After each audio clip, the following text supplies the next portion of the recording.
ये है CBN की प्रस्तुति और आप देख रहे हैं एक नई जिंदगी। Hello and good morning friends, एक नई जिंदगी के आज के एपिसोड में हम आपका स्वागत करते हैं।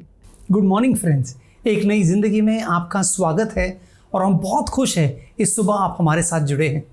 दोस्तों, आज एक महीना हो गया है कि हम विश्वास योग्यता की थीम पर बात कर रहे थे। हमने जाना कि हमें अपने जीवन में विश्वास योग्य बनना है, वफादार रहना है, और हमारी यही उम्मीद है कि हमारे इस पूरे महीने इस थीम की चर्चा के द्वारा आपके विश्वास को मजबूती मिली होगी। आप परमेश्वर के और नज़दीक आए हैं और परमेश्वर पर आपका भरोसा और बढ़ा है। यस रिबेका, अगर मैं अपने बारे में कहूँ तो इस पूरे महीने विश्वास योग्यता के बारे में जानकर मेरा विश्वास यकीनन बढ़ा है।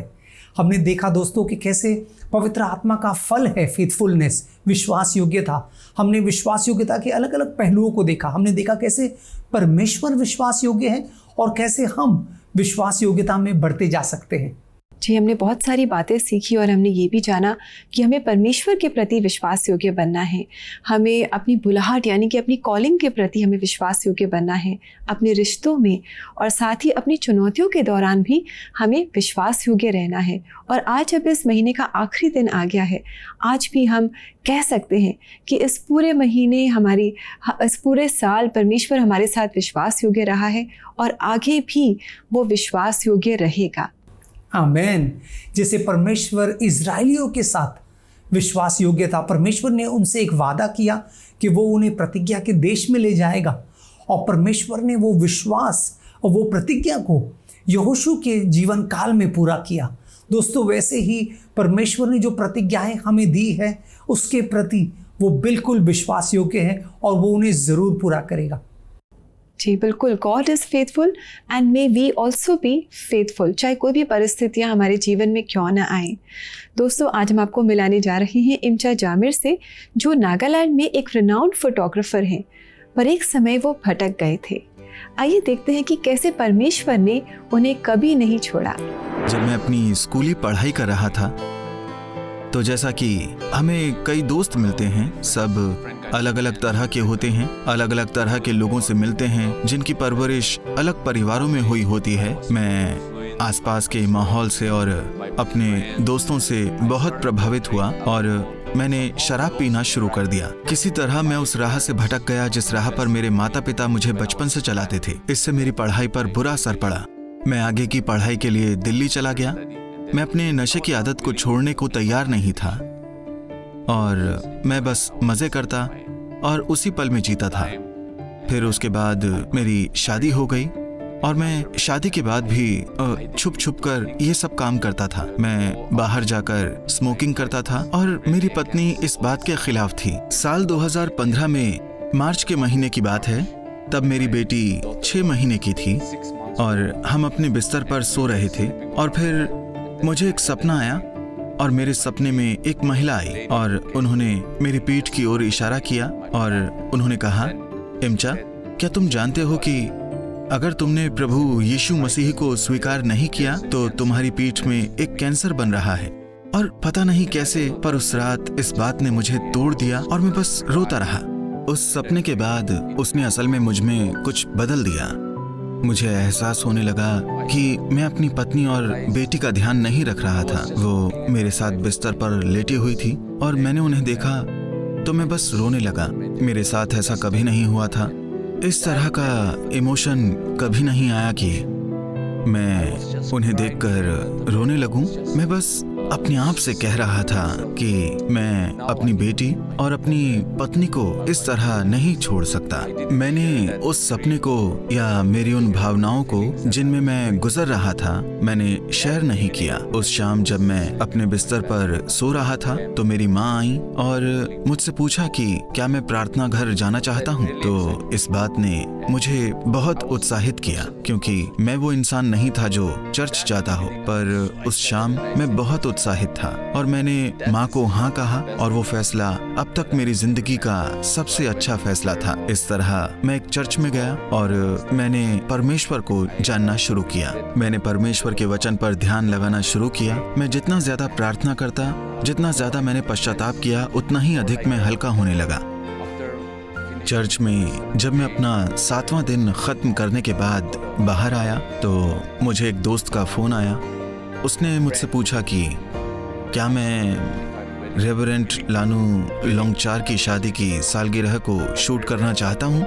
उस समय मुझे नहीं पता था कि रेवरेंड लानू लोंगचार कौन थे, पर जिस पल उन्होंने मुझे देखा उन्होंने मुझसे कहा था कि परमेश्वर की संतान को मृत्यु या कैंसर से नहीं गुजरना होगा, और इस बात ने मुझे अंदर तक झकझोर दिया। वो परमेश्वर के महान व्यक्ति थे, पर अब वो नहीं रहे।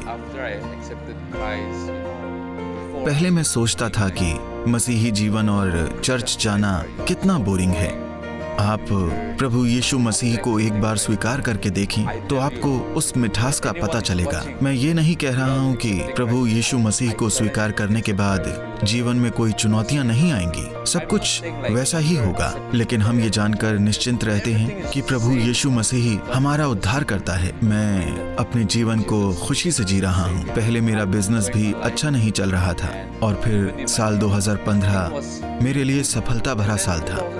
उस साल मैंने सबसे ज्यादा शादी शूट की।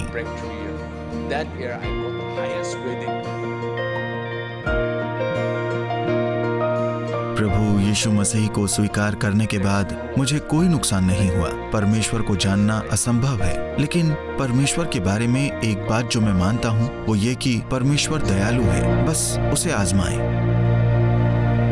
बड़ा अच्छा लगा इम्चा जामिर से मिलकर के, और हमने देखा कि कैसे वो भटक गए थे, गलत आदतों में वो लग गए थे, लेकिन परमेश्वर की विश्वास योग्यता को उन्होंने अपने जीवन में एक्सपीरियंस किया, और उनके प्रेम से और विश्वास योग्यता से आज वो अपनी बुरी आदतों से निकल आए हैं, और परमेश्वर ने उन्हें बहुत ही अच्छा फोटोग्राफर बनने में मदद करी है। दोस्तों, ऐसी ही कहानी आपकी भी हो सकती है। अगर आप अपने आप को भटका हुआ महसूस कर रहे हैं तो घबराइए नहीं, निराश मत होइए, क्योंकि हमारा परमेश्वर बिल्कुल विश्वास योग्य परमेश्वर है। वो आपको भी थामेगा और आपके जीवन से एक खूबसूरत कहानी बनाएगा। दोस्तों देखिए ना, देखते देखते पूरा महीना निकल गया है और हम उम्मीद करते हैं कि आपने विश्वास योग्यता के अलग अलग पहलुओं को जाना है। एक परमेश्वर के वचन से मैं विश्वास योग्यता के ऊपर एक और शास्त्र पढ़ना चाहता हूँ, जो 1 पतरस के 4 अध्याय और 19वें वचन में है। इसलिए जो परमेश्वर की इच्छा के अनुसार दुख उठाते हैं वे भलाई करते हुए अपने अपने प्राण को विश्वास योग्य सृजनहार के हाथ में सौंप दें। वाह, कितना खूबसूरत वचन है। पतरस ऐसे लोगों को खत लिख रहा है जो बड़े सताव के समय से गुजर रहे हैं। दोस्तों, शायद ये पूरा साल हमारे लिए कहीं ना कहीं एक सताव वाला साल रहा है ना। बहुत कठिन, बहुत मुश्किल हालातों से हम सब गुजरे हैं, और ये वचन हमें भी प्रोत्साहन देता है कि भले हम मुश्किल हालातों से गुजरे हैं, लेकिन अपने आप को हम परमेश्वर के हवाले कर सकते हैं। क्यों? क्योंकि वो बिल्कुल विश्वास योग्य है। वो हमें थामे रहेगा, वो हमें छोड़ेगा नहीं। जब हम अपनी मेहनत में चीज़ें करेंगे तो वो नहीं हो पाएगा, लेकिन जब अपने आप को हम परमेश्वर पर सौंपेंगे, उस विश्वास योग्य परमेश्वर को, तो देखिए परमेश्वर हमारे जीवन से कितना कुछ हासिल करेगा। इस पूरे महीने में दोस्तों, अगर विश्वास योग्यता की कोई बात आपको छू गई है और अगर आपने कोई पहलू से आशीष पाया है तो हमें ज़रूर बताइए, लिखकर कमेंट सेक्शन में बताइए कि कैसे विश्वास योग्यता के इस पूरे महीने की शिक्षा ने आपको आशीष दिया है। और साथ ही अगर आप प्रार्थना चाहते हैं तो आप हमें कॉल करें हमारे CBN प्रेयर लाइन पर। हमारा नंबर है 9910401010। यस, और दोस्तों इसी नंबर पर आप हमें व्हाट्सएप मैसेज भी कर सकते हैं और अपनी वॉइस रिकॉर्डिंग भी भेज सकते हैं। अब समय है छोटे से ब्रेक का, लेकिन जब ब्रेक से लौट कर आएंगे तो हम एक और खूबसूरत कहानी को देखने वाले हैं, जिससे कि हम प्रेरणा पाएंगे और साथ ही साथ आपके लिए प्रार्थना भी करेंगे। तो कोई जाइएगा नहीं, हमारे साथ बने रहिए।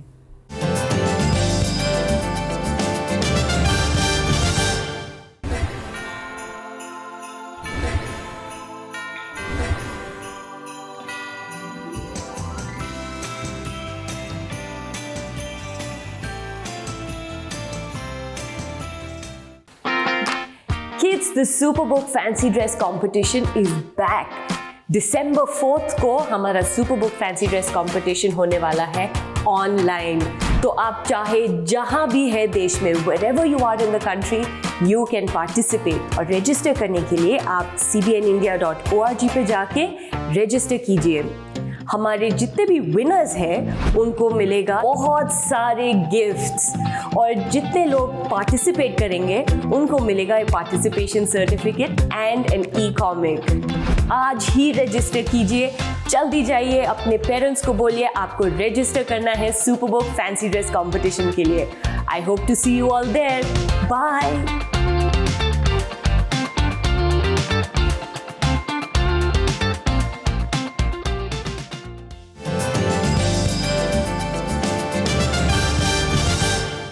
वेलकम बैक दोस्तों। आज हम महीने के अंत में हैं और हमारी बी फेथफुल थीम को हम कंक्लूड कर रहे हैं, और हमने जाना है कि परमेश्वर की विश्वास योग्यता पर हम विश्वास कर सकते हैं अपनी हर परिस्थिति में। आज दोस्तों हम आपको एक कहानी बताने जा रहे हैं। कहानी है ज़ेनबेमो की, जो 61 के उम्र में उन्होंने अपना एक सपना जो उनके जवानी में था उसे पूरा करने का ठान लिया। रिबेका, उन्होंने फैसला किया कि वो अपने आप को बाइबल कॉलेज में एनरोल करे और पढ़ाई को पूरी करे, और इस बात को लेकर लोग हंसे। लेकिन आगे क्या हुआ, आइए दोस्तों उन्हीं की जुबानी सुनते हैं। मेरा नाम सी ज़ेनबेनो लोथा है। मेरी उम्र 66 साल है। मेरा जन्म एक गरीब परिवार में हुआ था। मेरे पिता एक किसान थे। बड़े होकर मैं थियोलॉजी की पढ़ाई करना चाहता था, लेकिन घर की माली हालत के कारण मैं इसकी पढ़ाई नहीं कर पाया। फिर परमेश्वर के अनुग्रह से मैं सर्विस करने लगा और मैंने कमाना शुरू कर दिया। फिर उन पैसों से ही मैंने शादी कर ली। फिर आशीष के रूप में मेरे 4 बच्चे हुए। वो अच्छी तरह बड़े हुए और अपनी नौकरियों में लगकर सेटल हो गए। इसके बाद मुझे थोड़ा समय और आराम मिला। परमेश्वर ने मुझे ये समय थियोलॉजी की पढ़ाई के लिए दिया। भले ही मैं बूढ़ा हो गया था, पर मुझे समझ आया कि परमेश्वर ने ये समय मुझे थियोलॉजी पढ़ने के लिए दिया है। 2016 में मैंने दाखिला लिया। पढ़ने की मेरी इच्छा थी, लेकिन मैं इस बात से भी शर्मिंदा भी होता था कि मैं अब बूढ़ा हो गया हूँ। लेकिन जब से परमेश्वर ने मेरे दिल में इस इच्छा को रखा, मैं अपनी सारी शर्मिंदगी भूल गया। मैंने अपने पूरे दिन से पढ़ाई शुरू कर दी। पर जब ये बात दूसरों तक फैलने लगी तो लोग मुझ पर हंसने लगे, मेरा अपमान करने लगे, और यहाँ तक कि अपनी हद पार करके मुझे पागल कहने लगे। इस उम्र में थियोलॉजी की पढ़ाई करने आया है, हम उसे रखेंगे कहाँ? वो क्या करेगा? ये तो बिल्कुल पागलपन वाला काम कर रहा है। अपने बच्चों के भविष्य के बारे में भी नहीं सोचा। मेरे क्लासमेट मुझे बाबा अंकल कहकर बुलाते थे। मेरा नाम बाबा ही पड़ गया।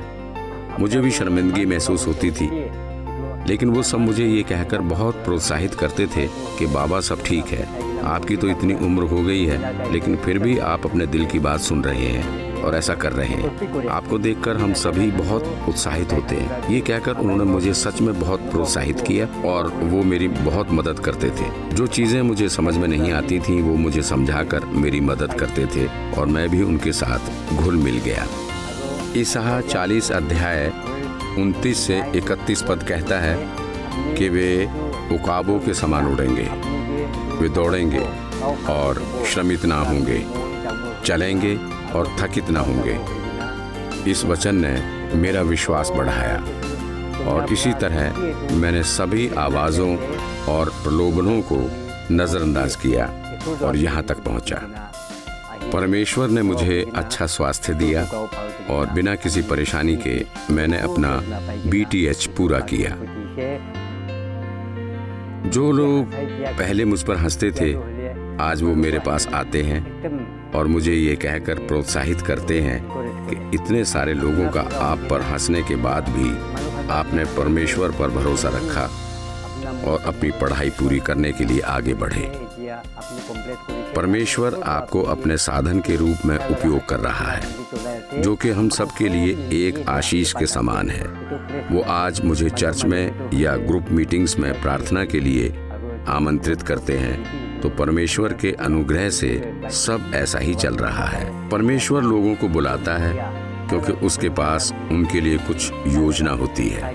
इसलिए हमें विश्वास योग्य रहना चाहिए और उसके बुलाने से दूर नहीं भागना चाहिए। प्रार्थना और विश्वास के साथ हमें उसकी पुकार का जवाब देना चाहिए। बात बूढ़े या जवान की नहीं है, लेकिन जो बस परमेश्वर में विश्वास करता है और उसके मार्गों पर चलता है, परम पिता परमेश्वर भी बस उसी इंसान का उपयोग करता है। वाह, कितना अच्छा लगा राहुल जानबामो जी से मुलाकात करके, और कैसे इन्होंने अपनी इच्छा को पूरा किया और परमेश्वर पर उन्होंने अपनी नज़र लगाई। परमेश्वर के वचन ने उन्हें इंकरेज किया कि वो डरे नहीं, पर इंकरेज रहें, करेज रखें और जो इच्छा उनके मन में है उसे पूरा करें। और बहुत अच्छा है कि उन्होंने परमेश्वर के वचनों के साथ समय बिताया और आज उन्होंने अपनी थियोलॉजी का कोर्स कंप्लीट कर लिया है। यस दोस्तों, अगर आप भी इस कहानी से हौसला पाए हैं तो आज आप नई शुरुआत कर सकते हैं, इसलिए क्योंकि परमेश्वर विश्वास योग्य है। अगर आपने कुछ ठाना है तो उसे ज़रूर कीजिए, परमेश्वर आपके साथ है और परमेश्वर की विश्वास योग्यता वो जो भी आपने ठाना है उसको वो मुमकिन कर पाएंगे। जी, और दोस्तों विश्वास योग्य बनने के लिए अगर आप इंकरेजमेंट चाहते हैं तो आप हमारी वेबसाइट ज़रूर विज़िट करें। यहाँ पर आप बहुत ही इंस्पायरिंग मैसेजेस और बहुत ही इंस्पायरिंग कंटेंट पाएंगे जिसे पढ़कर आप परमेश्वर के और नज़दीक आ सकते हैं। और हमारी वेबसाइट का एड्रेस है www.cbnindia.org। दोस्तों अब समय है ब्रेक का, और इस ब्रेक में हम चाहते हैं आप देखिए कि कैसे CBN फाउंडेशन लोगों के जीवन में एक सकारात्मक कार्य कर रहा है।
वेलकम बैक दोस्तों। अब प्रार्थना का समय है और अगर आप सोच रहे हैं कि प्रार्थना से क्या होता है, तो प्रार्थना के द्वारा हम परमेश्वर से बातचीत करते हैं, परमेश्वर को अपनी ज़रूरतें बताते हैं और उनका धन्यवाद भी करते हैं।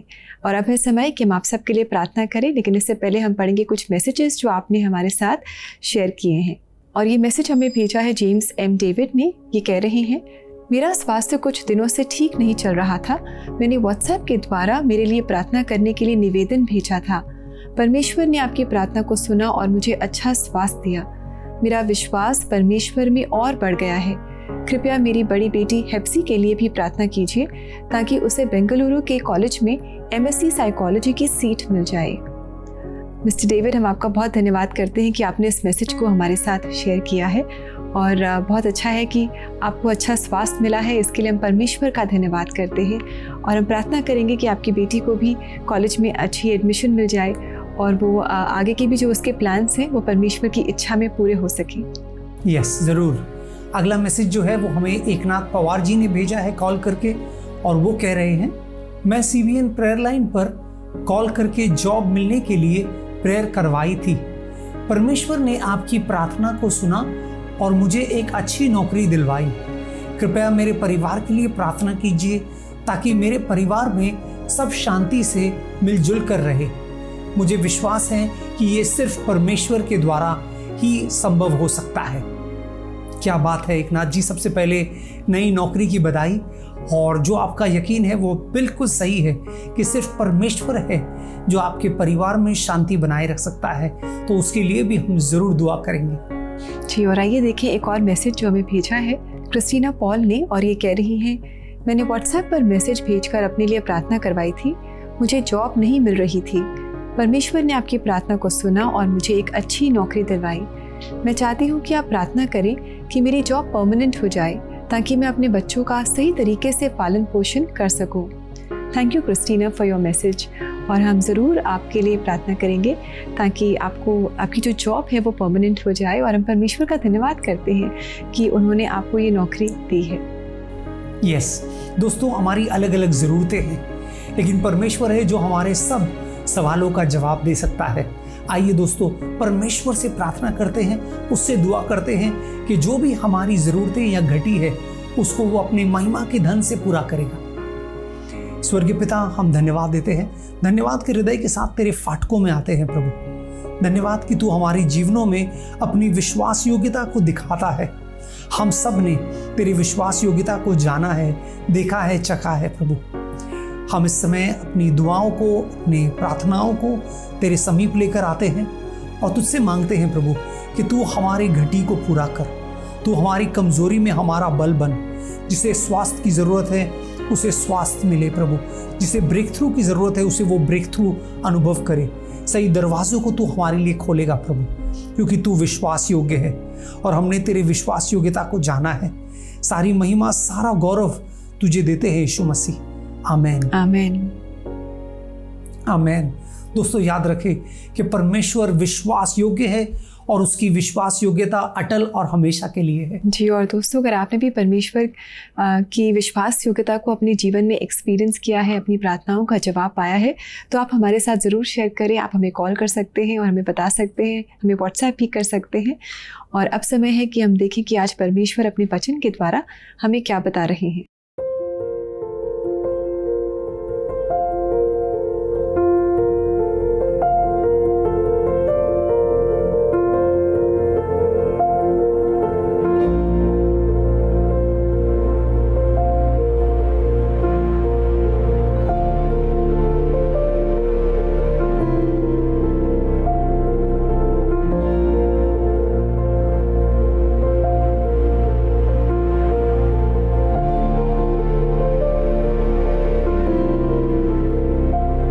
कितना खूबसूरत वचन है दोस्तों, और ये वचन हमें यही बताता है जो इस पूरे महीने हमने देखा है, वो है परमेश्वर विश्वास योग्य है, अंत तक विश्वास योग्य है और उसकी करुणा और दया हर सुबह नई होती है। जी बिल्कुल, और परमेश्वर इसलिए विश्वास योग्य नहीं है क्योंकि हम अच्छे हैं, लेकिन इसलिए क्योंकि वो खुद भला है, because God himself is good. Yes दोस्तों, हम उम्मीद करते हैं इस पूरे महीने आप विश्वास योग्यता के अलग अलग पहलुओं को देखे हैं और प्रोत्साहन पाए हैं। आपके मसीह जीवन में, आपके विश्वास भरे जीवन में आपको मजबूती मिली है। जी दोस्तों, नवंबर तो एंड हो रहा है, लेकिन दिसंबर की शुरुआत होने जा रही है और कल हम आपसे फिर मुलाकात करेंगे एक नए महीने में, एक नई थीम के साथ, और साथ ही हम क्रिसमस सीजन के भी बहुत करीब हैं, तो बहुत ही एक्साइटिंग होने वाला है ये महीना। So do continue to stay with us. Yes दोस्तों, जाते जाते हम एक गीत, आराधना का गीत आपको सुना रहे हैं, इस उम्मीद के साथ कि कल सुबह दोबारा आपसे मुलाकात होगी। तब तक के लिए अलविदा। Stay safe. God bless you. God bless you friends.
से फूलों